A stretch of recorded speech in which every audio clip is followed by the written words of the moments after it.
Today on the Mike O'Mara Show. I was mad at, he had a sense. The ears were back, and I said, I'm okay. And he comes up and he gently licks me. Aww. And he's Does he really, lick the really.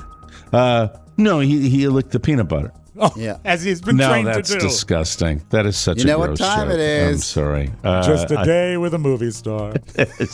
Paul says, and I'm paraphrasing, something along the lines like, I'm not signing autographs today. I'm sorry. Like something just like very dismissive. And Chris Rock is right next to me and goes, damn, that was stone cold. She shut you down. You must be embarrassed. Like loud, like so over the top. Just having fun with Grilling him. That's great. Where he was like, I could have meekly walked away, but Chris Rock's right there, and he's not going to let it go. Did they go to the studio with a blank sheet of paper? Yeah, they all brought ideas. There's one really funny moment when they're starting to realize what a daunting task it is, and Paul says to John, he says, did you write anything last night? And John takes his pointer finger and goes, no. All that and more. The Mike O'Mara Show starts now. Mike O'Mara, Radio Entertainment. You can listen to the Mike O'Mara Show at MikeO'MaraShow.com. Let's get started. It's the Mike O'Mara Show with Mike O'Mara, Oscar Santana, and Robb Spiewak. Now, here's Mike. Greetings, everyone. I realized that we were discussing our holiday weekends yesterday, coming after the Thanksgiving weekend, but we've had a very difficult time. Rob, I'm going to give you an idea I had about my injury yesterday,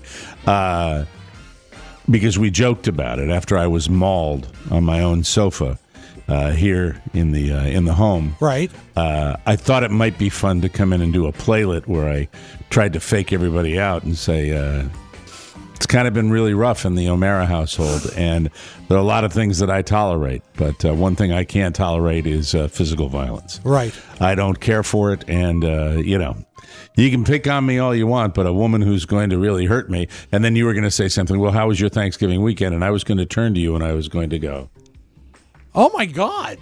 You have a Frankenstein-like scar on your face. I know where that's from. I already know. It comes from love, right? Well, Mike, you have been pretty grumpy lately.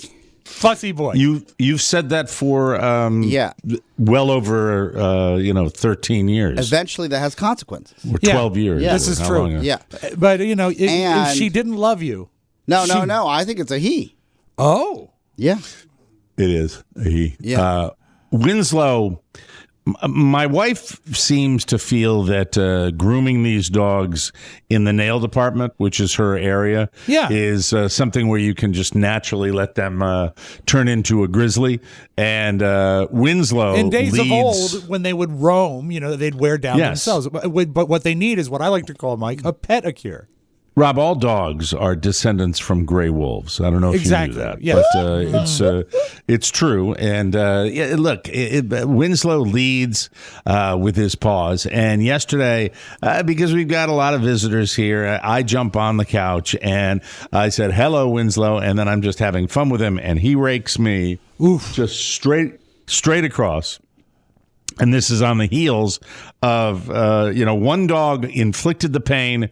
One dog was the recipient of pain. Mm-hmm. Frankie. Oh, so Frankie plays into this as well, the Chihuahua. Well, I'm using a fine sponsor of the Mike O'Mara Show. I'm using my Theragun right here on the crick of my neck. And thank you. Thank you very much. What a great sponsor. And my daughter is on the far end of the couch. And I can't see that Frankie is lying down enjoying a little nappy poo when Catherine says to me, "Oh, can I try that?" I said, "Yeah, you're going to love it. It's fantastic." And I toss, thinking it would bounce softly on the couch. I toss the Theragun to my daughter, and apparently the Theragun lands squarely on Frankie. I've sung the praises of the Theragun, but one of the things I probably have never said in one of their commercials is the thing packs a little weight. Yeah, it's a solid piece of equipment, and I dropped mine from the passenger seat of the Volvo to the concrete. Mm-hmm. I heard the thud. I thought it was curtains. Still rocking. Yeah. Still rocking. And really, the weight would take a chip out of the concrete because it's it's that heavy. Crumbling and infrastructure.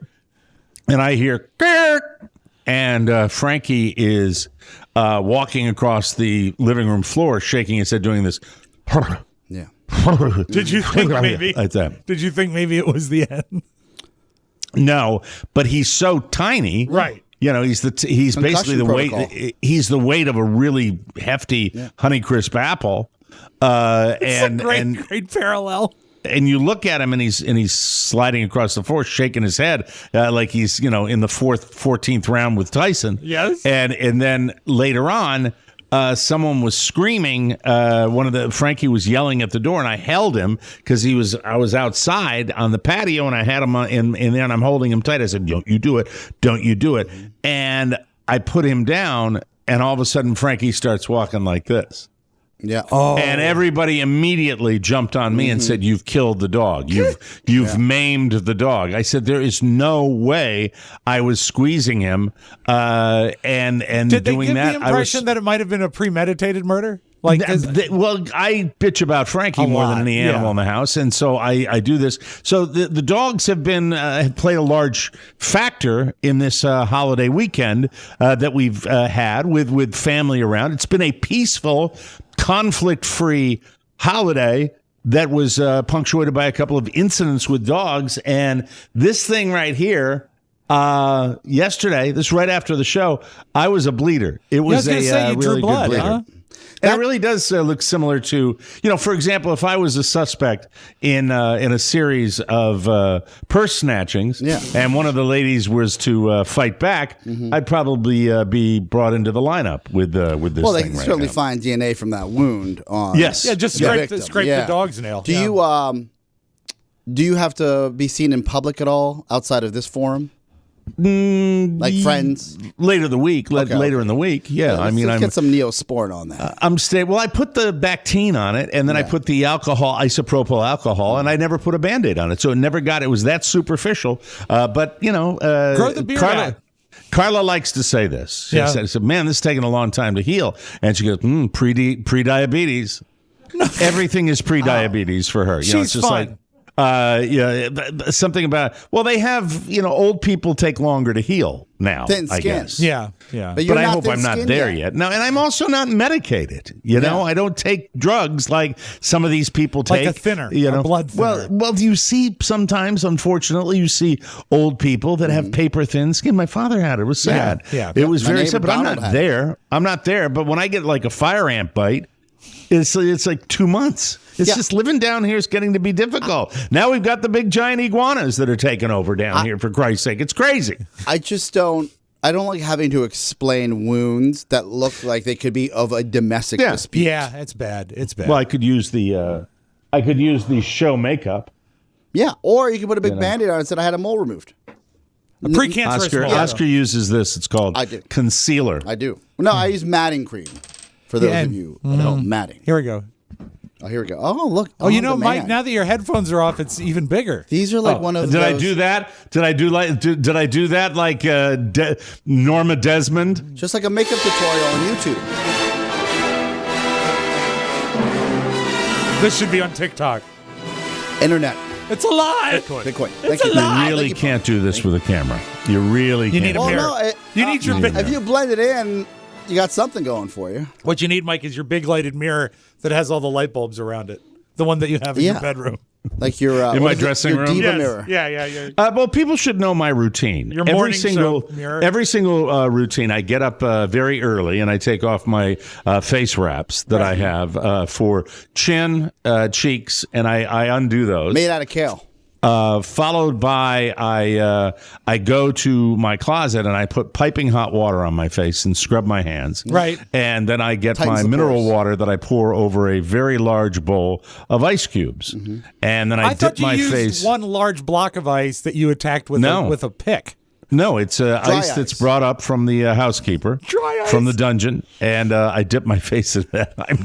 We watch Mommy Dearest with the kids over the holiday. Is that when you get into your shower, Mike, that has 4 nozzles? 4 different nozzles, spigots coming at me, and then I wrap my head in a scarf, And your neighbor Steve Forrest comes over. He comes over, yeah. Just an afternoon with a star. I'm gonna bang you good, Joan. You lost again. By the way, wonderful holiday fare. Got maybe a couple of weird looks from the boyfriends that I was sort of showing this. I said, we're going to watch Mommy Dearest now. And there was a little alcohol flowing. Sure. I said, this is a really great comedy. Coming of This age. is a really, really great comedy, which it is. It makes me laugh from the very beginning. And I got, some people, I guess, that aren't conditioned to know what Mommy Dearest is, look at me like I might be a little nuts that I'm laughing so hard did I tell at you, this comedy. Still a great movie. I think I did. Over the summer, it was on like Lifetime, which always lands on some place like Lifetime. And Carrie and I put it on, and she's in her phone, and I'm doing something in the kitchen. And we're bouncing lines back and forth like we have the movie in front of us. Like we have the script in front of us. And Julia says, this movie isn't very good, and yet you all know it by heart. And I said, because you need to watch it in the right frame of mind. It's a cult classic. Yeah, I will say this, that also when you love a movie, and we get a lot of people get a hard time for how can you watch a movie 50 times? You can watch a movie 50 times if A, you love cinema, right, and B, a movie can give you something that you've seen 50 times that you never picked up on before because you're watching for different stuff. And sometimes they can be big, sometimes they can be small. For Mommy Dearest this time around, it was the young Christina, the actress who was it was pointed out to me because I've got my oldest daughter and her boyfriend are both actors, right? And he pointed out she's really good. She's really talented because he has done theater on Broadway as a child actor. Kid actors are a really rare commodity. Plays? Yeah. Oh God. He played Annie. No, he played Tiny Tim. Really? At Madison Square Garden. Holy wow! A Christmas Carol. The performance, 16 shows a day. 16 shows. My God. A day. Wow. Yeah, a week. I'm sorry, 16 shows a week. I was going to say, what was 16 shows a day would be. This was really hard. I'm sorry. He finished up and he really was crippled. But anyway, you're over Manja. You're. When he gets excited, that's what happens. You guys that thing? Is that what happens? I don't know. We started talking it about just Broadway. was pinging the meter. Yeah. So the young girl in Mommy Dearest is really, really talented. And it was fun. It was fun to watch. But, I haven't had that much chaos in my house other than the animals. And then when I was holding Frankie apparently too tightly because he was barking at somebody at the door, he limped for about 10 minutes. And I was like, I think he was immediately playing it up. Dad, what? Well, I don't know. But it looked at one point like his his little right paw wasn't functioning the right way. Like it might have been a dislocation of some kind. And I was like, Dad, what did you do? And then within 5 minutes, he jumped off the couch and he was 100% again. But I don't know what I did. He's also old. What you described to me, I can picture very clearly as a three-legged dog carrying a rabbit's foot. Yeah, because dogs can easily just pick up their one paw and hobble along. Yeah, sure. It was, it's fine. Everything is just fine. What about Winston? Is he okay? Winslow? I'm sorry, Winslow. Winslow's fine. Winslow's just strong and leads with his paws and gets super excited because he's still a puppy and he's a delight to be around. But did he know he drew blood? I was mad at he had a sense. The ears were back, and I said, I'm okay. And he comes up and he gently licks me, and he's Does really, he lick the really. blood? No, he licked the peanut butter. Oh, yeah, as he's been trained to do. No, that's disgusting. That is such a gross joke. You know what time it is. I'm sorry. Just a day with a movie star. It's just a day. I'm bigger. I'm stronger. I'm bigger and I'm faster. I will always beat you. That I'm not going to play with you again. Ever. Quitter. Yes, sir. Louis, will you walk me to my car? We'll part as friends, Joan. No, he's just so great. That's the look. So funny. That's Howard Da Silva as Louis B. Mayer. So anywho, you saw him on Broadway. I saw him in 1776. Yes, I did. Yeah, and I saw Topol in Fiddler on the Roof. I believe it's too long ago. I don't know, but I think I saw him in that particular role. And you saw on George Broadway. M. Cohan in Little Johnny Jones. I did. Saw Jimmy Cagney. It's all the greats. All the greats. I'm trying to think who was the female singer with the Fanny Bryce. I saw she her. was wonderful. Yes. She was terrific. I saw her back in the day. We're talking. We're Karloff turning into Broadway Arsenic queens and Old Lace. now. Yeah, it was I'm wonderful. following. Not at all. Sure. But I'll smile politely. It's very, very exciting. Just absolutely tremendously exciting. Funny girl and funny lady. What I did want to share with our listeners, I know, Rob, you've got a reco, but we're watching with Elizabeth's back home. So she left on Saturday morning, I believe they left. And now I've got my other daughter who will be leaving today. It's going to be a sad house. Aww. I know my son is going to be really, really sad as they head on out. It's going to be a little bit of a drag for the family because it's been a blast. Absolute slice of heaven having them all around. You love it, but I think your son probably is the most excited of all. Out of his mind. And he was already talking about it as I was driving him to school today, and it's a drag for him.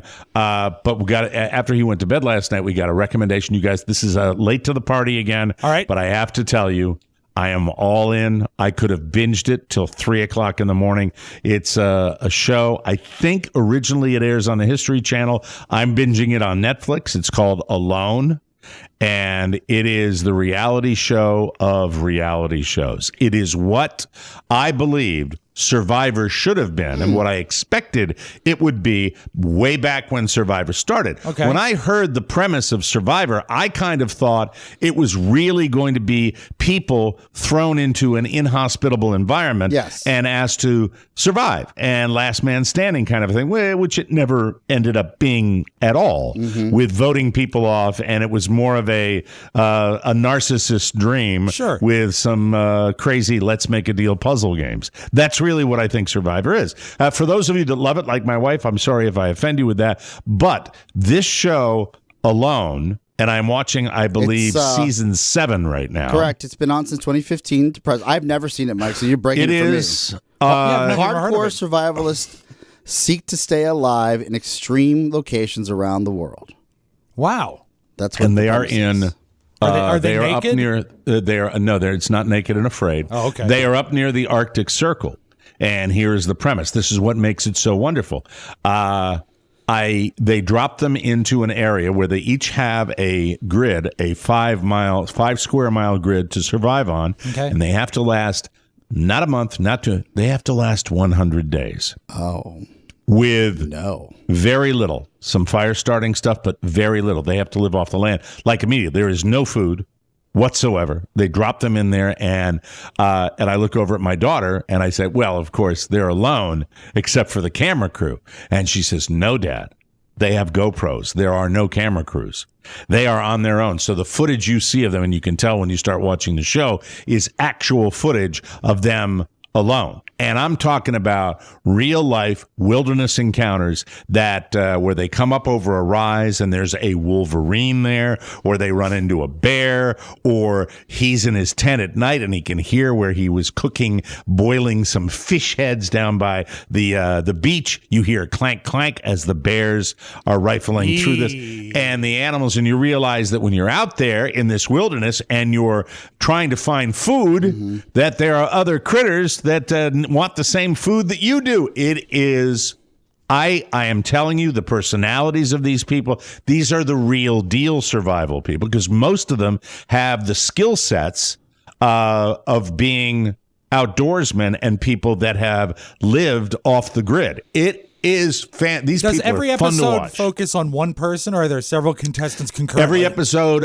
focuses, I believe there are 10 that start originally. 10? And none of them, 10 people. And these people are not aware in any way, shape, or form of what the other 9 are doing. So they don't know from one moment to the next who's gay. But their goal, and they all say this, most of them, is that they have to last 100 days. Wow. And they are dropped off, I believe, in mid-fall to late fall, up near the Arctic Circle in that area of Canada.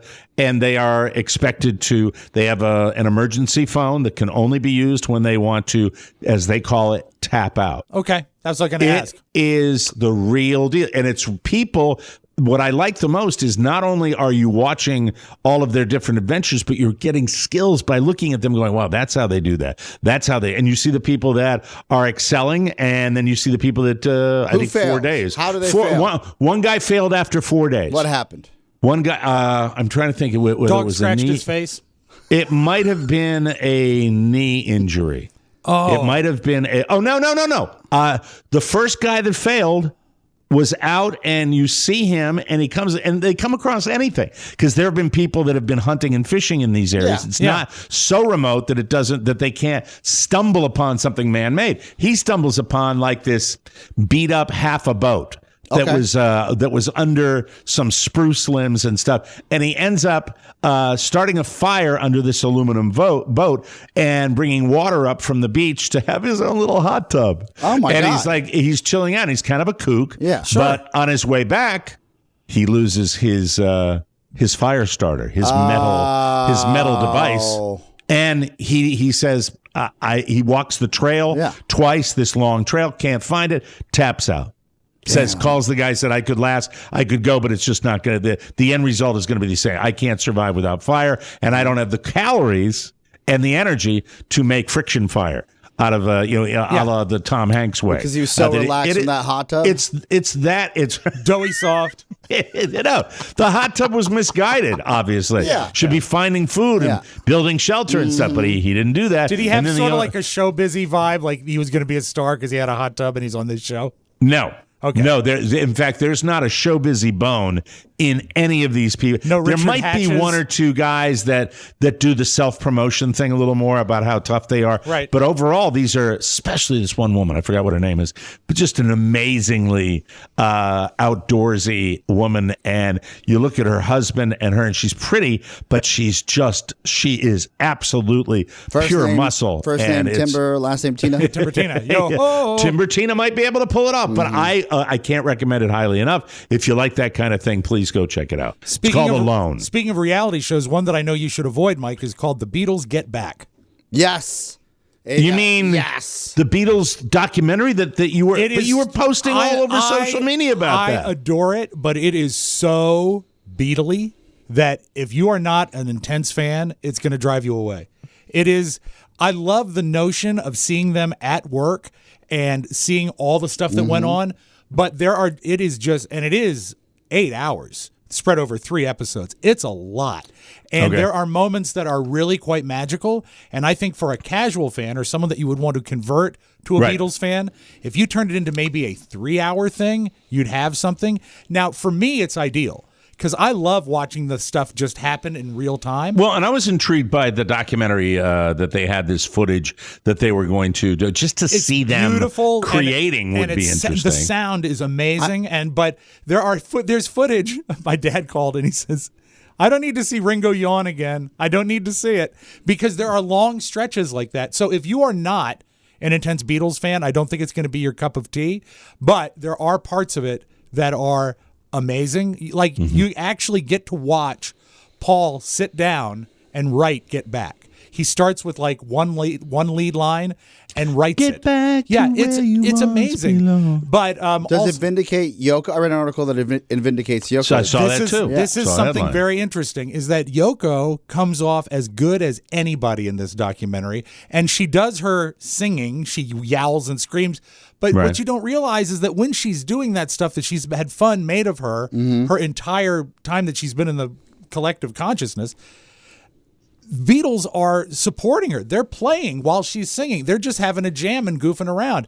They treat it the same way, like when Linda Eastman brings her young daughter in and she sings a song. That's Paul's girlfriend. It'll eventually be Linda McCartney. But she was the daughter his? No, the daughter was hers before she met Paul. And so the daughter comes in. 2 or 1? That's not Stella McCartney, right? No. I don't think it is. No, it's not. But you got to be an expert. If you're an expert, you should know that answer. No, everybody knows. But she had is 1 leg. She is part. That's a different one. Peggy.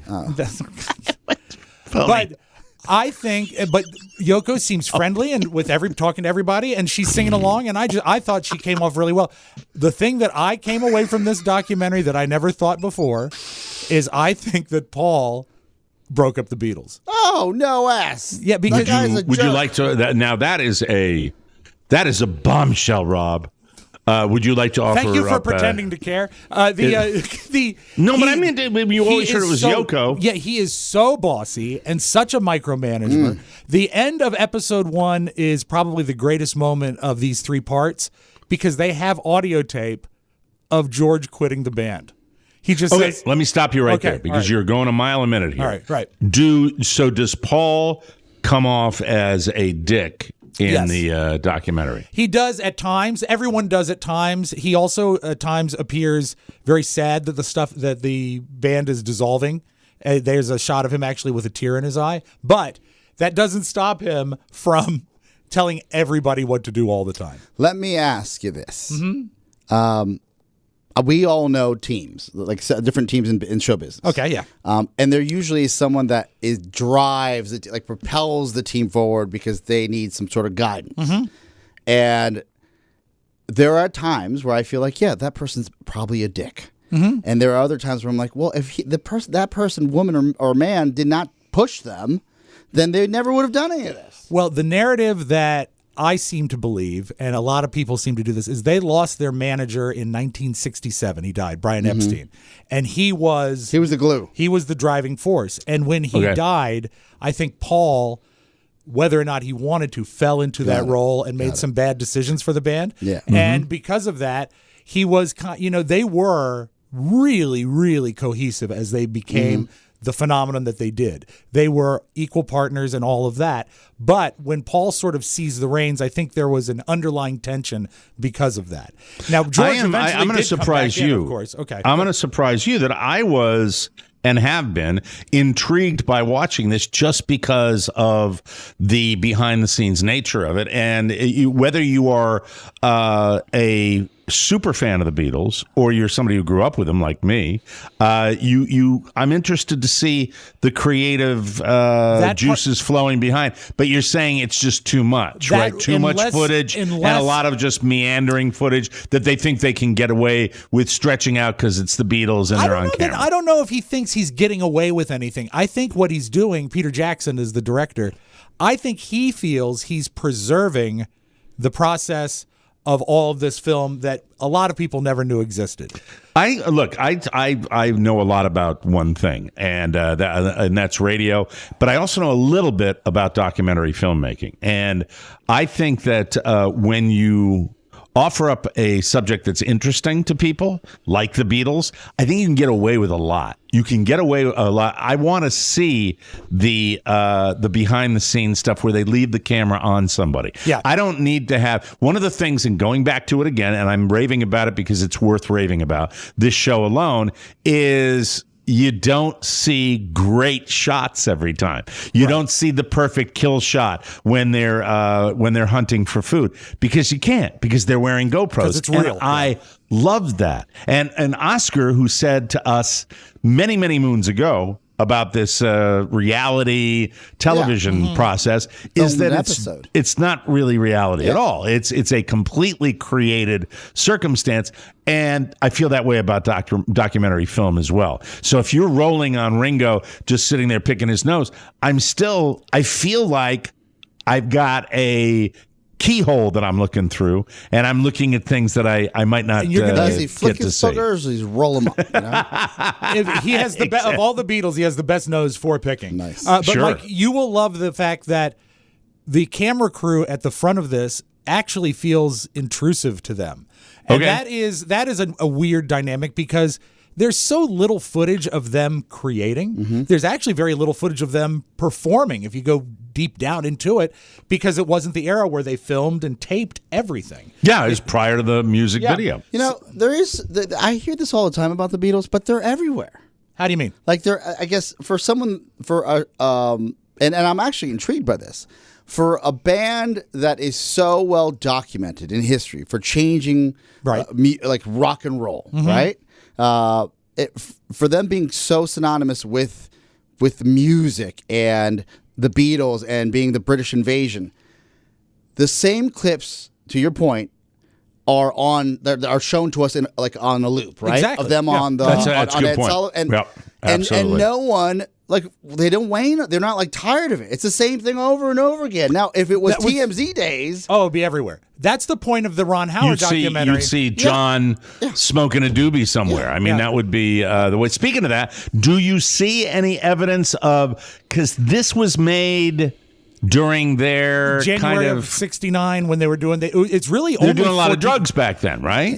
All I took away from this is they smoked a lot of cigarettes and cigars. That's what I saw. That's all what right. I saw. So there's a lot of smoking going on. Any like Jack Daniels up on the counter or beer stuff and like wine, that? A lot of beer. I like one point when they're in the session and George eats a lot. He's almost like Brad Pitt in the Ocean's 11 movies. Skinny George Harrison eats a lot? One point he comes in and he says, "Sorry, I'm late. I just had to stop for breakfast." And it's just, he's eating a lot, and then there's a lot of wine. But obviously something you were put off by this on a certain level. What about Band-Aids? I thought... Any Band-Aids? I didn't see any Band-Aids. I thought that I loved it, but I thought while I was watching it, this is not for everybody. This is not a mainstream release. Yeah, but was it a darker side of the Beatles, like more raw side of the Beatles? It's not as dark as the original movie that the footage was shot to put together to be. There was a movie called Let It Be that came out that is really all about the band breaking up, and it's sad. This has large amounts of happiness to it.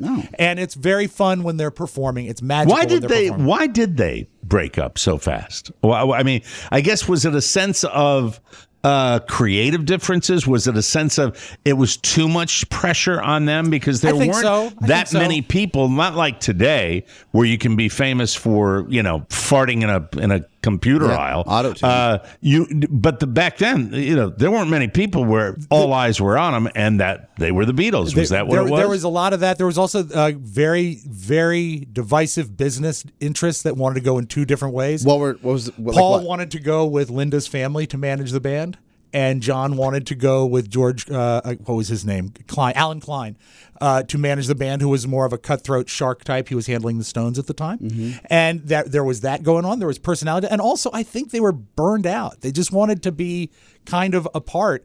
And there's the whole... It was short. It was a short period of time, but it was intense. Very intense. And you can see it like when they're rehearsing, they needed 14 songs in 14 days, essentially, to make this album. That was sort of the challenge they put in front of them. 14 songs in 14 days? Yeah, they wanted to recorded? Do that. Yeah. And 14 songs written and recorded? Performed live. That was the initial thought that they wanted to do. So did they go to the studio with a blank sheet of paper? Yeah, they all brought ideas. There's one really funny moment when they're starting to realize what a daunting task it is, and Paul says to John, he says, "Did you write anything last night?" And John takes his pointer finger and goes, "No." See, I'm intrigued, even though you think it might be too much. I've always been curious. Take it over a few days. That's my recommendation, because there are very, very valid moments in it. But to that point, George also has always felt stifled by the band. And I mean, to think that you're the third best songwriter in a band and you're George Harrison, that's a pretty bad situation to be in. Well, and also I think that really at the end of the day, also part of the Yardbirds, right? I feel like Paul McCartney. No? I think like Paul McCartney to me is the Bob Hope of pop music. Well, he'll never give up. Just because he stays on I saw him at the Rock and Roll 2021 Rock and Roll Hall of Fame induction ceremony where he introduces Foo Fighters, and the idea of him. It's just he's so Paul. I know. And my just relationship seems with bored and tired with the whole thing. My really. relationship with him is complicated right now because watching him be such a dick during this movie at points, but then to be as amazingly creative and talented as he is, and to just sit down and noodle at a piano and come up essentially with like the riff on Let It Be, it just happens in front of you. In the induction ceremony for the Rock and Roll Hall of Fame, Dave Chappelle does one of the most compelling tributes to Jay-Z that it's really one of the more compelling intros, tributes, whatever, induction. It just is so from the heart and so beautifully done, especially being mindful that to a degree he's talking to a white audience as well, and he handles that with with every moment that goes by, my esteem for Dave Chappelle goes up a little bit. I just think he's fantastic. Chappelle just went back to the Duke Ellington School of Arts right here in D.C., right up the street. Right, to talk to the students about the transgender issue. Right, and he also did a walk-on at the Improv over Thanksgiving weekend. Just showed up. He literally was. I'd like to be in that audience. I know. The students started questioning him like any ballsy 16-year-old does, right? 15-year-old does, and he literally roasted the entire student. That's what I heard to a fault, maybe. Wow. Right, where they were a little pissed up. But did you see? Was there any footage of that at all? Was there anything? I didn't see the footage, but I did see the first-hand accounts, and I thought it was so on brand for Chappelle.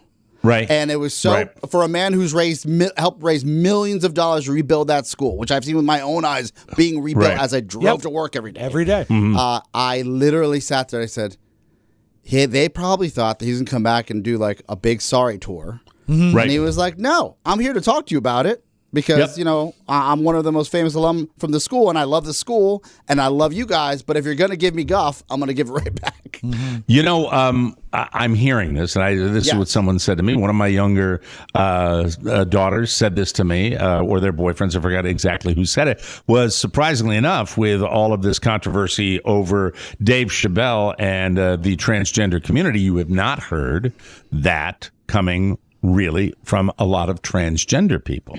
You've heard it coming from sort of these social warriors that are out there that make it a cause. I think you have to make your own decision. And I think that certain people, I think it's irresponsible to just dismiss people's concerns and sensibilities out of hand. But I think it's a good idea to listen to Chappelle and listen to what he had to say. If you are, as a profession, a comedian, and you're willing to live and die by your own jokes and your own sword, right? Mm-hmm. Then I don't expect anything more or less. Yeah, and I hope that we see the pendulum normalize. It's kind of funny on one side, the political side, you can do anything, say anything, be anything. On the comedy side, you're being kind of persecuted for your art right now. It's a weird time we're living in. It's a very strange. You're a politician, Mike. You're brave. It's a very, very hypocritical situation that we go through. But getting back to Paul, where Chappelle is just doing this amazing from the heart tribute to the genius of Jay-Z, which as much as I'm not a fan of Jay-Z, I acknowledge his talent. You have to. And his business acumen is something that's just amazing that he did that from scratch and bucked that system. But when you hear Paul talk about Foo Fighters, he's kind of saying they were like us, they were like us, they were like us, and it's just it was all about him. And I think it's interesting. There's the world has let it be about him for 50 years, maybe a little less than 10 years ago. Stern has this great anecdote where he talks about going to a Paul McCartney concert, and he's backstage with Chris Rock, and they're backstage, and there's like the receiving line to like meet Sir Paul, and he's like trying to find a moment to ask for an autograph for his daughter, not for himself, because his daughter's just a huge fan. So he finally gets a moment where through the receiving line, he says, "This is for my daughter," and then he says. Paul says, and I'm paraphrasing, something along the lines like, "I'm not signing autographs today. I'm sorry." Like something just like very dismissive. And Chris Rock is right next to me. He goes, "Damn, that was stone cold. She shut you down. You must be embarrassed." Like loud, like so over the top. Just having fun with grilling him. That's great. Where he was like, I could have meekly walked away, but Chris Rock's right there, and he's not going to let it go. Did he end up getting the autograph? Yeah, after he had him on his show, but not that night. That's too funny. Oh my God! Because he's a dick. He is a dick. I look forward to watching that. In a way, you sold that. Saying that you're not going to like it, you sold that documentary. That's interesting. I take it in small doses. Don't try to do it in a night. All right. I'll let you know. You've intrigued me a little bit. We'll take a break. When we come back, we got the homepage, everybody. And hope your turkey's all digested, everybody. Damn, Daniel. We'll be right back with more fun and thrills. You have the pleasure of listening to The Mike O'Mara Show. The Mike O'Mara Bonus Show. Miss one episode, and you miss a lot. This is excellent. It's like the worst porn I've ever seen. Just a look behind what did I do? What did I do? Oh, no. You want a drumstick? You want I love beef, but I'll take this. It's fantastic. Tom, do you go out and do clinics? I go to clinics. The Mike O'Mara Bonus Show is your only chance to get that 5th episode of TMOS every week, and it's sent to your device every Friday. Get a subscription today or gift one for the holidays. It's another great way to support TMOS. Click that bonus show banner now and get laughing. It's all at MikeO'MaraShow.com. Very good. There you go, everybody. Thank you, Jim Amato. Hey, this Cyber Week, the sheets that I sleep on, Boll & Branch, they are offering their best deal of the entire year. You can get the best sleep of your life with their highest quality organic cotton sheets. When you shop Boll & Branch, you are supporting a family-run business that crafts the highest quality, toxin-free, pure organic cotton sheets. In fact, Boll & Branch was the first fair trade certified bedding brand, and they give fair pay to every one of their farmers and factory workers. I love that. All I know is that these are the best sheets I've ever had. We have them on our bed right now. They get better as you wash them. All their stuff is amazing, but the signature hem sheets are their all-time bestseller. They're beloved for so many reasons, like how they get softer with every single wash, soft, lightweight, and made with 100% organic cotton weave that feels incredible always, available in many colors and all sizes. This Cyber Week, give your loved ones the best sleep of their lives, or treat yourself with Boll & Branch. Their holiday packaging and famously soft sheets, blankets, pillows, and more make a difference everyone will feel. Get 25% off from now through December 2nd with their best offer of the year at bollandbranch.com. That's 25% off at BOLLandbranch.com. Exclusions may apply. You are going to love these sheets, everybody! From the four corners of the World Wide Web and into your digital device, it's what you need to know. This is the homepage. All right, I'm a golfer, so I lead with this story today because I'm a little bit bummed, ladies and gentlemen.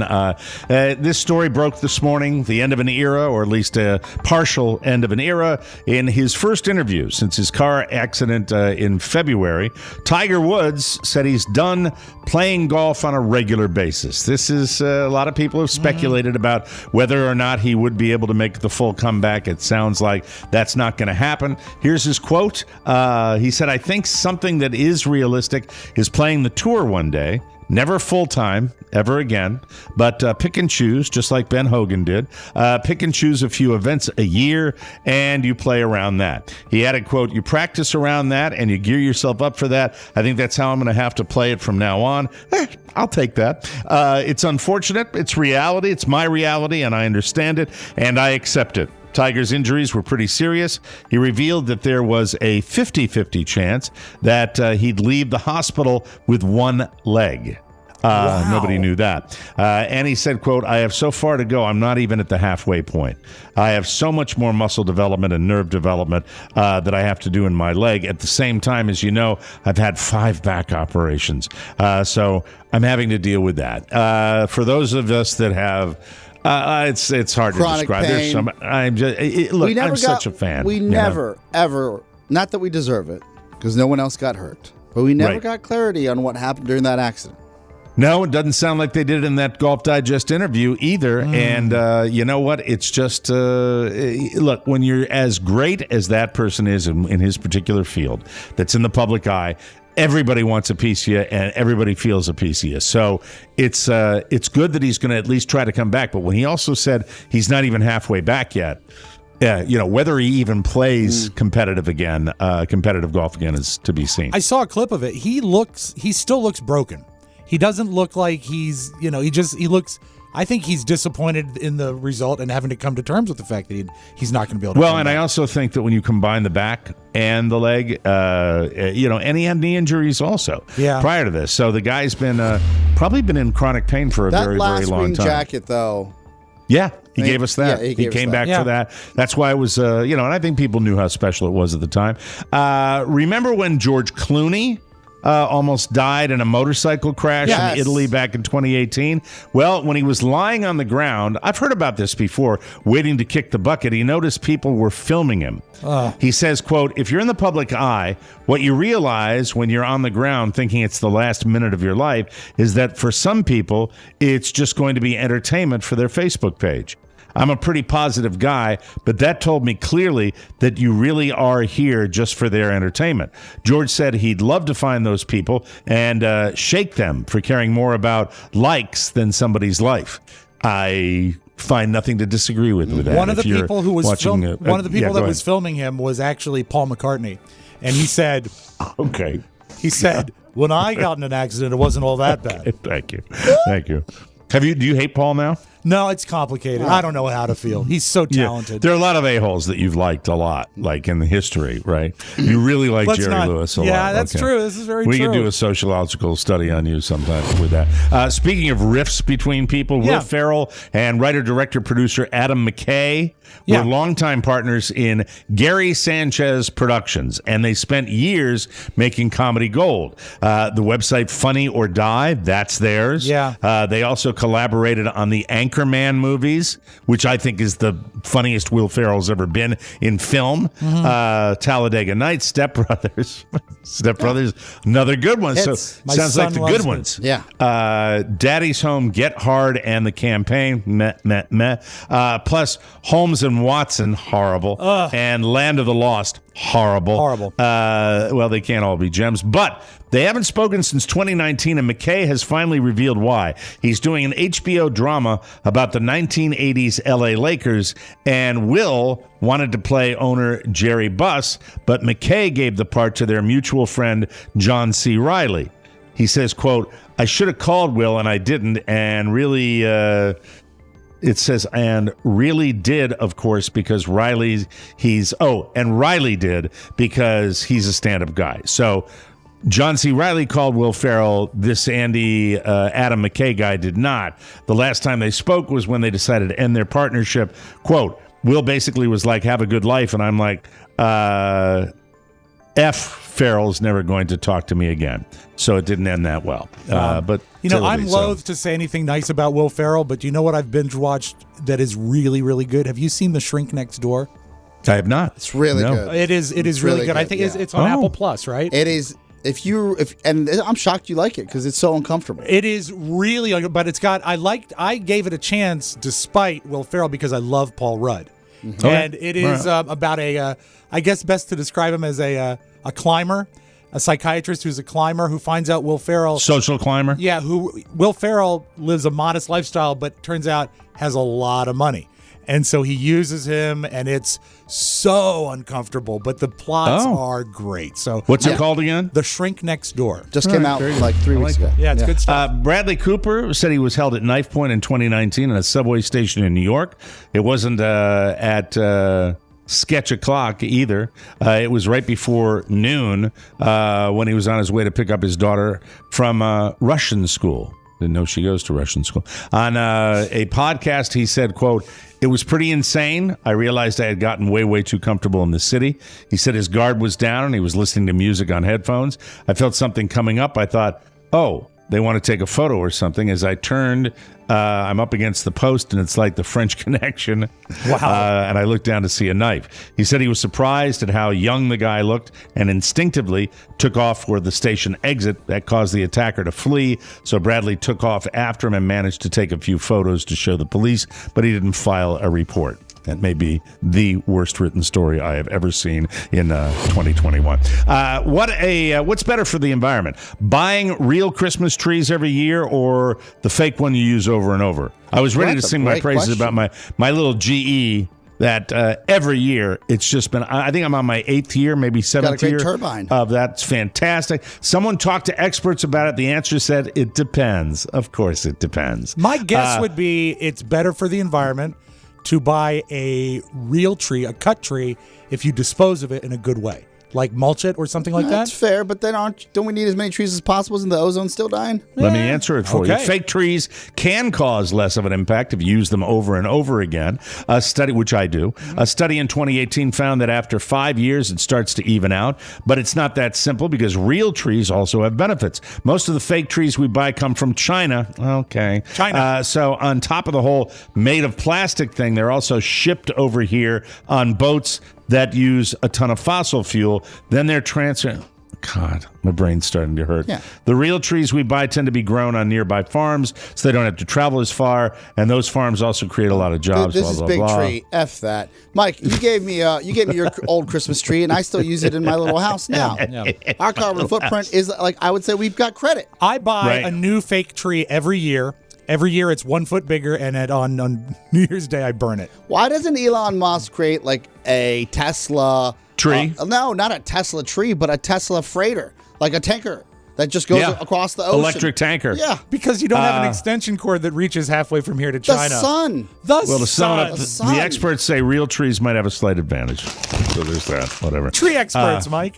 Tree experts. There they are. Let me see. PNC Financial Services released their annual list of the cost of everything in the song "The 12 Days of Christmas." As long as you've been in radio, Mike, isn't this your favorite story? My favorite story. I do the same thing every year. And here's the value of all those things in that song. Okay. Moving right along. Thank you very much. Pipers piping. Righty then.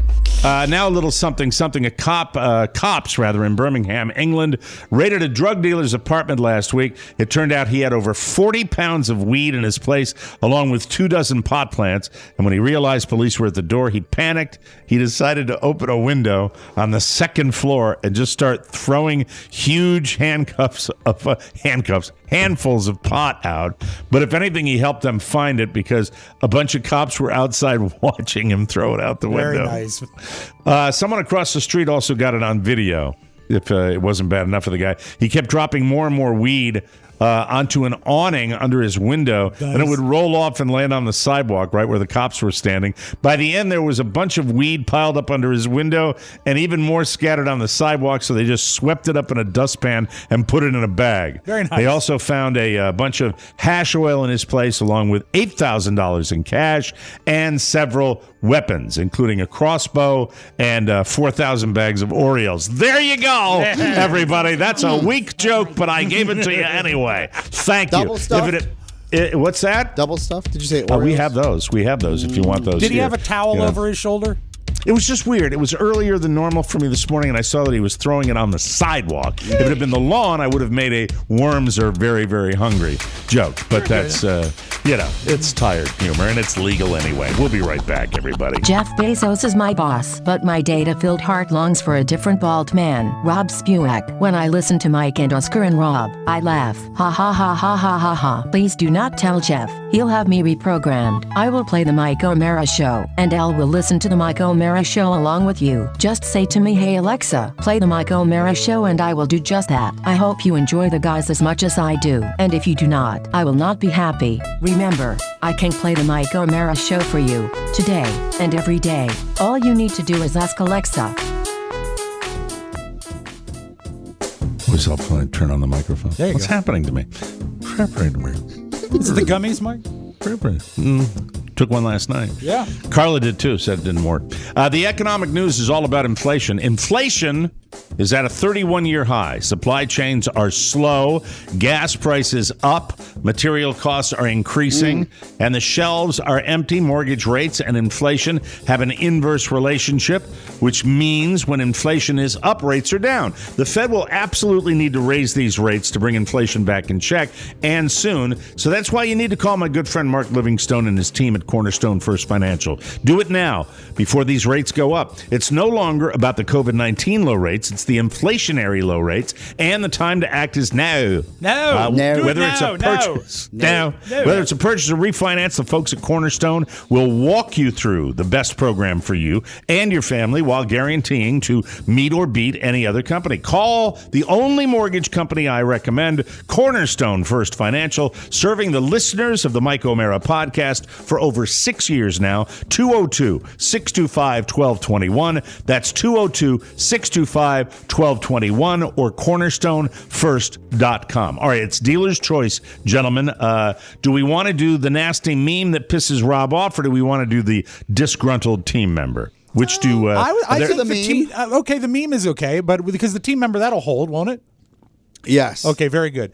So I'm just skimming through Instagram today, and there's so much nonsense there, and I don't normally let anything bother me, but for some reason, this was so divisive, so stupid, so anti-progressive, it bothered me. It says, remember, when they want to sell something, they scare you. And then it said, it's not a variant, it's a scariant. So they're trying to say that somehow that the new variant is like a fear tactic. And I'm like, that is so stupid. And even if you think it, You don't need to share it. You don't need to market the fact that they're thinking that the new variant is. And what are they selling? This is what I think about the whole deal with people that have that attitude. I think you're getting to a situation where you have so many people in this country that only give a rat's ass about something if it hits them over the head. Right. I'm sorry, when you're dealing with a world where there are people, young people in their 40s that are sitting there dying in the hospital saying, man, I really wish I got vaccinated. Yep. And the only time they took it seriously, it's like, as long as I don't get it, it's a joke, it's a gag, they're fake, it's a conspiracy. They're selling something. Yeah. This is what happens when political leadership is able to successfully move the minds of the people. And this is the divisions in our society. Look, my team, sorry guys, my team hasn't died because of my political beliefs. They haven't. That's a fact. You have people that, how many times did we see during the height of the Delta variant, the people that would say, I wish I'd gotten 3 months vaccinated. ago, Mike, and we haven't even talked about this on air. Right. I don't think we have, because I don't think it would be on my place, especially that fresh. We have a colleague we both worked with, I won't mention his name, that is no longer with CBS, but he still works in the business. Right. And we work with him in some capacity through Podville at times, and he went dark for 2 weeks out of the blue, and I said, hey, is everything okay? And he goes, I'm so sorry. I just lost a father-in-law and 2 uncles on the father's side to COVID. And I said, how did that happen? He goes, my in-laws, they didn't believe in the vaccine, and my stepmom got sick, and then she got out of it, but then her husband got sick, and then her husband's brothers got sick, and within 3 weeks he lost 3 family members. I can't imagine. It's a reality, but there's an old expression they used to use, the NIMBY argument, not in my backyard. Right. And now it's just, it's really not real unless it affects a father-in-law, a son, a daughter, a grandfather. It's only real when that happens. And it's an incredible phenomenon.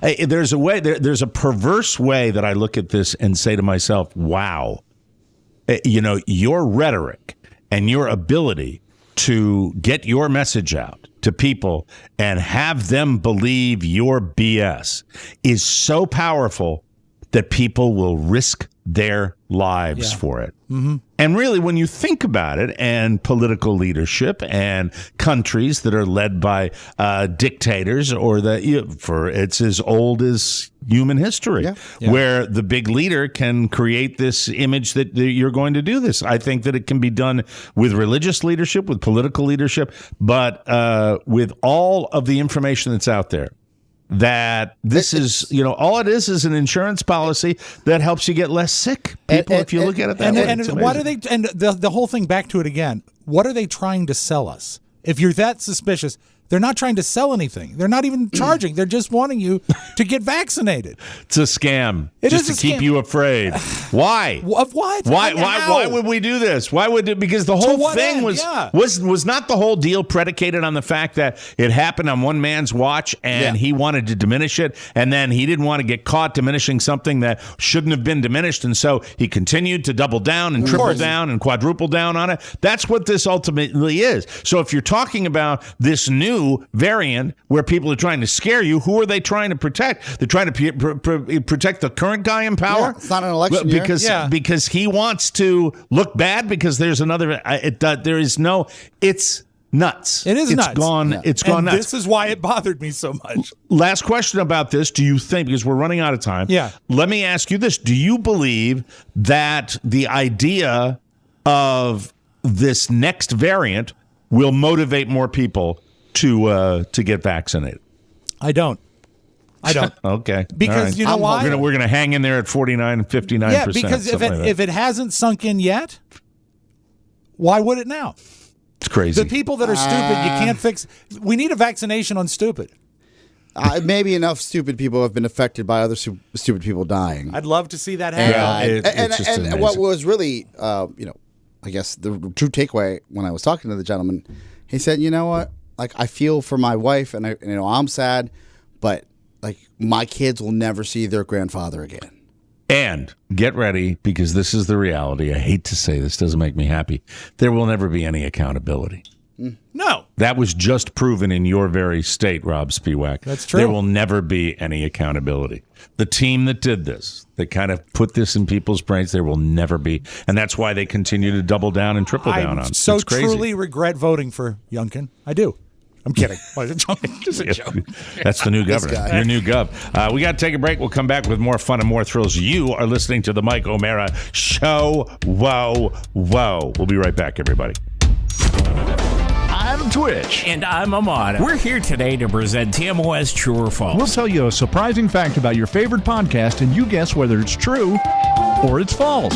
Here we go. Mike O'Mara is distantly related to Archduke Franz Ferdinand of Austria. True. By the age of 22, Robb Spiewak could already consume 114 beers in one sitting. I've seen him do it. Oscar Santana discovered Paraguay and invented the game Clue. Yes. Ponyboy Matt Bloom was jumped into an Asian street gang in 2014. True. Dan O'Brien was born with a tail. Debbie has it in a shoebox. The Mike O'Mara Show Shopping Center is the very best way to do your holiday shopping. Damn right. You'll save time, money, and avoid the hassle of fighting the crowds at the big box store.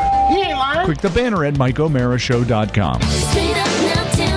That could be a theme. That could be a True series. False? Yeah, I like that. That could be a series. Welcome back to the Mike O'Mara Show. Good job, Mr. Riddell and Mr. Amato. Hey, we all shop online, and thanks to Honey, searching for coupon codes is a thing of the past. Honey is the free browser extension that scours the internet for promo codes and applies the best ones to your cart. Honey supports over 30,000 stores online. But how does it work? Imagine you're shopping. When you check out, the Honey button drops down. All you have to do is click Apply Coupons. You wait a few seconds as Honey does its thing, and if Honey finds a working coupon, you'll watch the prices drop. Honey has found its over 17 million members, over 2 billion with a B, $2 billion in savings. Don't miss out. Smart shopper Mike O'Mara saved over 20 bones on one order of toner and paper for his HP printer, too. Yeah, too. Well, then. And Rob S. in Leesburg figured out it works on eBay with just one click.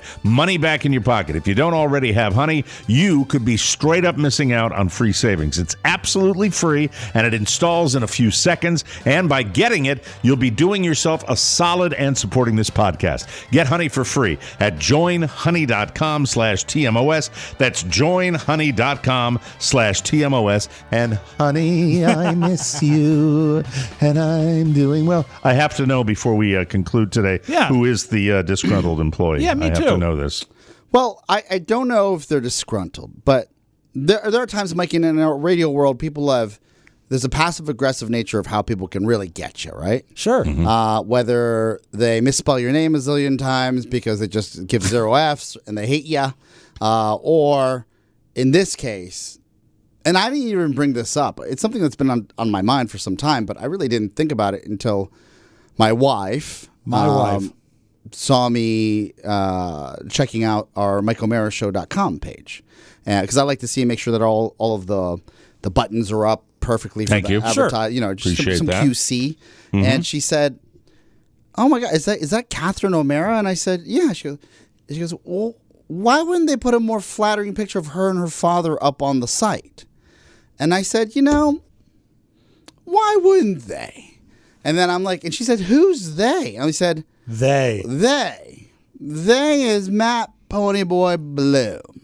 And he has put more pictures of me with my face and my nostrils flared up in a still photo, or Mike and his upper lip cleft up. This is so fun because I'm watching the board right now and I get to watch the exact moment Pony unmutes himself to reply. Or Rob not looking as flattering as possible. Yeah, and that's a which tall I said, order. you know what? I'm gonna bring that up on the program tomorrow, and I'm gonna confront him on the show. Why? Of all the wonderful pictures that are there and available of Mike and his daughter, would you get a... Oh, my God. Absolute. Take that down immediately. Why wouldn't you pull a more flattering one of the two? So basically, this is an automated system that pulls the thumbnail from YouTube when it sets up the YouTube video. There are multiple options. Do you ever choose other thumbnails? You just give you what the computer gives you. What are you, a robot? YouTube picks the best thumbnails. They're great at it. Yeah, but you can choose. I think that YouTube's better at it. Yeah, but you can choose. You keep on telling me the same thing over and over again. What do you mean YouTube takes the best thumbnails? They're great at it. What do you mean they're great at it? It looks like this is me in like mid, like the microphone's in front of my face. Catherine's looking like she's about to take a bite out of my neck. Maybe that's what happened to your face. Pony. Yes. Would it be fair, and is it too much for us to ask for you just to take just a couple more moments and actually find something that's flattering? Look at the little bit episode 2792, Yeah. Robb. I'm sure it's gorgeous. Look at the Clayton one. Yeah. Yeah. You seriously, you look like Charles Lawton Oh, thank you, Pony. with that. That's a good And then one. there's another one. But that's a good point, Oscar. Right? I'm doing a deep dive It's on like it right he hates now. it. He goes, I tolerate these guys, but how can I really get them? Okay, change in policy. Yes. Yes. We're going to use a trick. We're going to use a trick. I love this. Yes. I'm going to do it right now. Okay. And here's the way. And I want this to happen. I want it Today. absolutely to happen. This is, by the way, because now, will this also be the video that goes up on YouTube? Yes. This is the same. This is still. going to change. All right. When we're sitting there, how often do we see? I'll give you a random example: a horse race, horse race in Madagascar, and you don't see a horse race. No. What you see is like Emily Rakowski, who's sitting there in a bikini on her patio. Yeah. And what does that do for our mostly male audience? Clickbait. It's clickbait. Brings them in. How do we get that, Pony? How do we get clickbait for our YouTube covers? A bikini for Santos. A bikini for sound. Yeah. What I'm saying is it can be heartburn for a month, which is episode 2794. But that picture you're going to see is not a captured screenshot from the show. It is a picture of something tantalizing. Is that possible? We have. Thank you. And I think a lot of people listening right now are going to love this answer. Yes. We have to pull from our own content, or else we risk any copyright infringement. I'm just asking for a more flattering picture of us. So we can't do something that is no. Well, how do they get away with it when they're doing because they have those fake ads? budgets and have Getty image subscriptions where they pay $500 to $1,500 an image. But everybody on YouTube that I see that does this are not multi-million-dollar corporations. They're not. They're just hacks that are out there doing this. I'm going to YouTube right now, and I'm going right down the line, and it's just they have interesting little clips, and it cannot necessarily doesn't have to be TNA. Right. It can be I think you have a point, and this is where I was getting to. I would like to evolve the actual cover or the thumbnail for our videos to be us, but a separate picture that really depicts what's going on the show and not just a screen grab. Mm-hmm. Like, for example, what would you use for today in an ideal world? Today? Yes. Let's do this. You with a picture of Paul on a DSLR. Okay. Right? No. Get this. Yeah. Get that. He gave you what you needed, Pony. There you go. Exactly. Boom, bam. You just hacked the system, Mike. Wow. You just hacked It's suddenly. Do you notice how suddenly quiet it's gotten as any extra labor is being computed? I don't think that hits him. I just think that traditionally business meetings are had off air, not on this show. Right. Is this something we can do? I'm almost 100% positive. This is screen cleaner right here. That's tomorrow's. I don't think we want that. That looks phallic. Oh that's not. God. That's something. That's for. People get curious about phallic. Let's say that for a bonus show. That's like a Brazzers. No, episode. but I'm just. You're not hearing me. I'm saying we need every day something to be. We're on the same page. Absolutely. Today, I agree with you. Yes. I don't want to completely put to bed the TNA idea when you talk about copyright. In a bikini before No, she leaves? I'm not going to use my own daughter, for God's sake. Options. We're just asking for Mike, there are options. no bad ideas. No bad Can ideas. you, businessman, do a real dive on how because it ain't multi-million-dollar people that have copyrights in it, because these are randos here, okay? Mike. These are randos. Do you think I'm making this up? No, I believe everything you're saying about these screen captures. We don't have the budget to spend another. I don't care about budget. Listen to me. Hear me out. That's Stop being a tomorrow's general picture. manager. Yes. Sid Abel. Listen to me. It's time to bring in some other. What are some of the greatest things that have happened to this show? It's when we bring in people from the outside, listeners that help. Go to those perverts on the TMOS Pinup Appreciation Society. Find out what copyright is all about. Find out about that. Now, I don't talk about maybe once a week. Maybe once a week we get a clickbait, and let's just see how those views go. All right? Because to be perfectly honest with you, I'd like to bump up the views of the YouTube views to be comparable with the downloads of this podcast. Okay. That's what I'd like. It's never going to be that level, but would I be lying if I said that the views have gotten more significant over the years? They haven't gone backwards. No, they grow. They actually got, they grew through the pandemic. Just really, really good. Are you open to allotting a budget for pictures that will make sure that we're free and clear of any copyright infringement? I think you do it any way you can. And I'm also not saying every show should be that. No, but even I'm saying it takes one to take us down as a website. That's all I'm saying. Totally and guard against that, against everything. Yes. Right. Absolutely. Yeah. Do not F with that at all. I'm just saying interesting things when you see certain clips, when you bring to the attention of Ponyboy that these little captures that we have, and by the way, the one from Mike O'Mara's show live has me making a goofy face, and that's fine too. But like, for example, when you see a compilation of car crashes, it's like it's stuff that makes people that intrigues people. Yeah. And they don't, by the way, they're not fake on YouTube, really. They're really not. It doesn't work out. Hi. And who's that? It's family members in and out. Oh, okay. That's the way constant ingress and egress. It's just very curious to me how the whole thing on the same page. Works. Yes. So can we before we go? Nothing has to be done. Yes. I am not sending down an edict. Let's start with our initial play of just upping our internal game. I'm with you. Right. I'm with you. And then but I also think if you put your devious little brain on it and you come up with something really special, you might find a solution and say, this would be a good something that generate more clicks. Because my fat ass sitting there in a single shot is not something that's going to. I have a pretty good idea of what we can do. And I think that we have to get creative with it. And it might not be a bad idea to talk to those guys over there, because there's a lot of content put up there, and not all of that is freebie, and because they've got a whole website. So the exposure is, I guess when I say that they're not multi-million-dollar companies. Some people are willing to take the risk to put material up that is copyrighted on the off chance that they will, just get a letter and pay it. Right. We just don't play that game. That's not where we're at.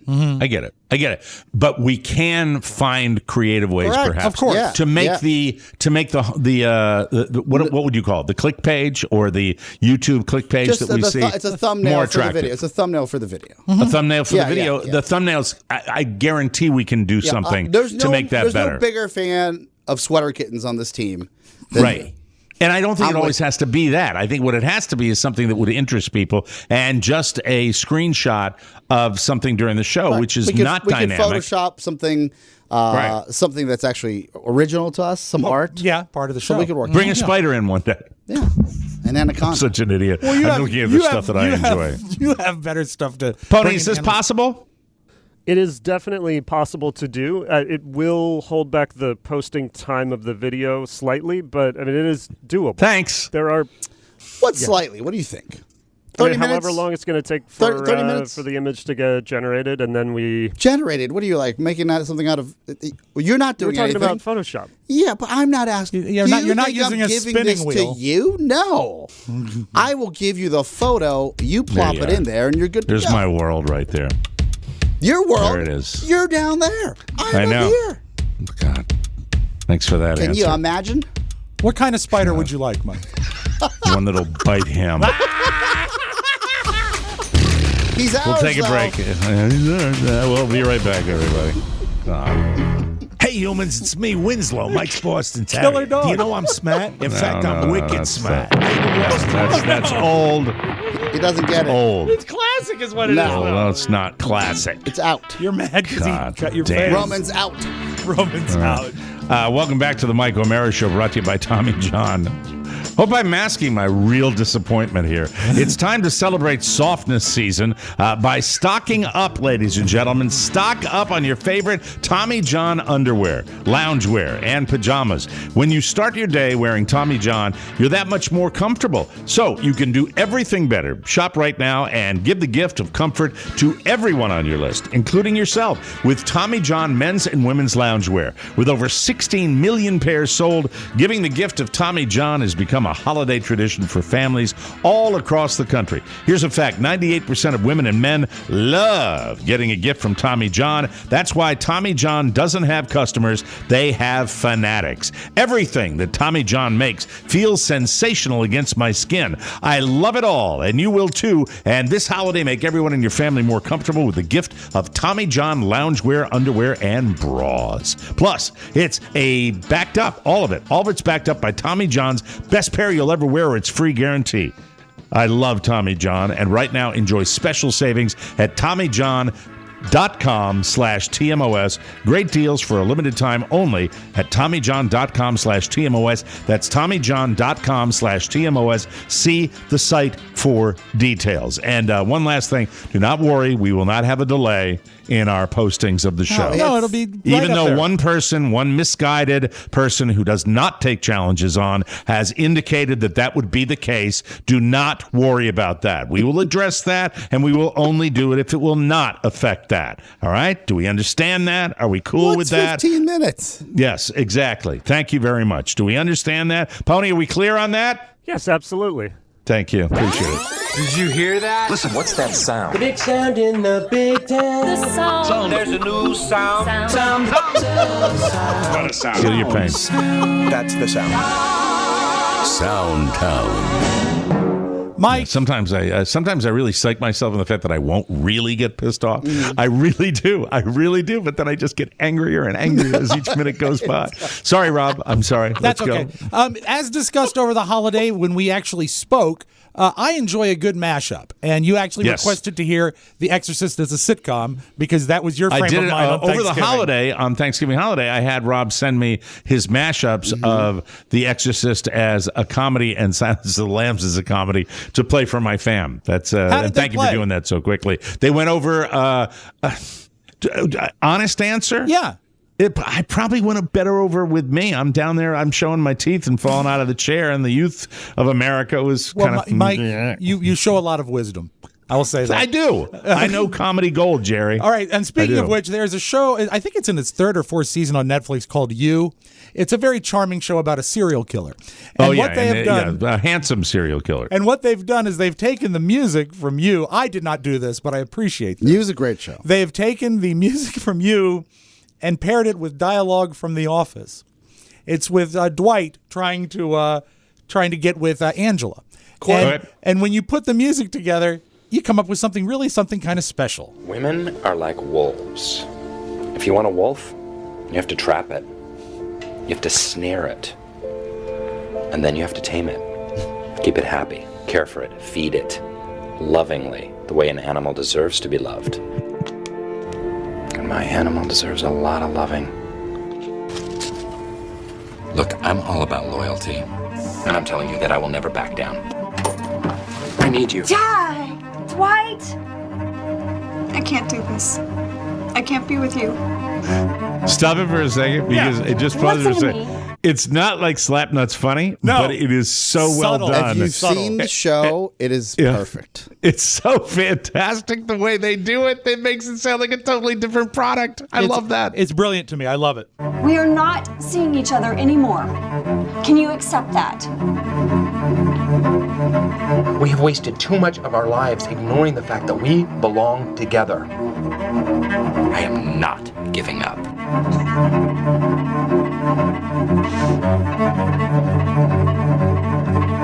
You can run, but you cannot hide. So there's that. Perfect. Oh, that's fun. I like that a lot. Perfect. So meanwhile, on Instagram, John Travolta's daughter is named Ella Travolta. She's beautiful. She looks a lot like Kelly Preston, which is kind of sweet, but she's a really good singer. She posted her. Ain't no sunshine when you're gone. Guess Bill was right when you wrote that song. I know that she's your light now. But I only play that because I say, John Travolta, who is your favorite singer? From the Oscar-winning animated movie Frozen, please welcome the wickedly talented one and only Adele Dazeem. But so, I just all right, love when that he's moment. doing that, Yes. that incredible gaffe that the world he meant saw. to say Idina Menzel. Is he when he says he's already in the weeds when he gets to the wickedly talented? I'm trying to remember the pronunciation of her name. Right. It's like when you see, I forget the name of the mayor of New York that they do on Saturday Night Live, that he would just wander onto the set of Update. Yeah, the visually impaired. Yeah, exactly, and he mayor just of wander New York. around. That's what it was Governor like. of New York. Governor Governor of New York. Can you play that John Travolta clip one more time, please? And I'm glad you say this because it is fun to mentally graphically figure out when he gets lost. From the Oscar-winning animated movie Frozen, here, please welcome the wickedly talented one and only Adele Dazeem. Brutal. Still funny. God, hey, you know, and that's a man's had a tough life. So we love John Travolta. We really do. They're calling these ladies heroes. They're calling them reverse porch pirates. And this is very cool. We've had a lot of great Ring doorbell footage through the years, right? Right. These are young ladies. They look to be about like college-age kids, very hip in their dressing and their makeup. They've gone up. There is a Amazon package on a doorstep. They go into the Ring doorbell and say, we're going to hide your package for you so no one steals it. But I think it's really cool. They're reverse porch pirates. They're probably sleeping. We can't answer the door right now, but if you'd like to leave a message, you can do it now. Okay, you guys got a package at your door? You have a package right here. Come get it so nobody takes it. I will hide it for you in your mailbox. The package is in your mailbox. It's not bendable. It's bendable. Okay, we put your package in your mailbox. I love your house. They're young, right? They're super young. Yeah, like I would say 16, 17, but Okay, I love that all right. idea. I thought that was cool. They're reverse porch pirates. The last kid didn't sound 16. You know, we'll put your package in your mailbox, okay? Mike, you know who it was? It was the current Jeopardy champion that was doing that.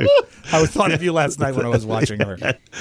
They put the message in the package, okay? I'm name Barry. My neighbor will take our packages and put them in his house because we live in the city. Right. And Sente. at first, it was kind of off-putting because you're like, now it's in someone else's home. Right. Right? But now, if I ever see something on our stoop or his stoop, I will bring that in the house. Yeah, neighbors can be so cool that way. The neighbor directly across the street from us, we were throwing the football with the whole family out in the street, and she came out of her front door, and I heard her say to her husband, "They're always around." I'm so sorry. Wow. Isn't that nice? Wow. They're never, ever not either. Okay, let's end on an optimistic note, all right? I didn't say it out loud, but I was thinking, hey, we feel the same way about you. You. Mike, let's end on an optimistic note. I know that there's been bad medical news, but Jimmy Kimmel has a nice take on it. The Omicron variant, which so far has been reported in Africa, Australia, Belgium, Britain, Germany, even Canada. Experts are hoping it ends up being like the second season of Tiger King, where everybody talks about it, but nobody actually experiences it.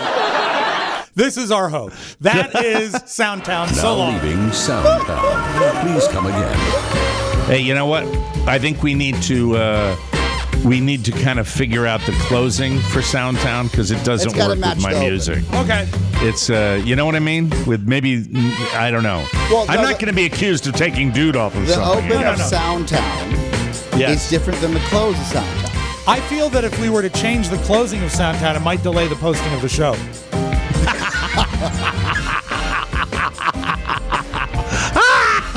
We'll fix it. That's a joyous way for me to go into the rest of my day. Thank you, Robb Spiewak, you joy giver. Oh my. Tony, didn't you like that joke? I thought it was the funniest joke of the year. We'll see you tomorrow for Robb Spiewak and Oscar Santana. Michael Barra saying so long, everybody. No delays. Ciao, ciao. Want more? Make sure you check out The Mike O'Mara Show. Get it at MikeO'MaraShow.com. Mike O'Mara, Radio Entertainment. Make good choices! You look at the miserable globalist. you look at people like Bill Gates and you look at people like Mark Zuckerberg and the rest of them, they are miserable slaves of Satan. And Good night, ladies. Good night.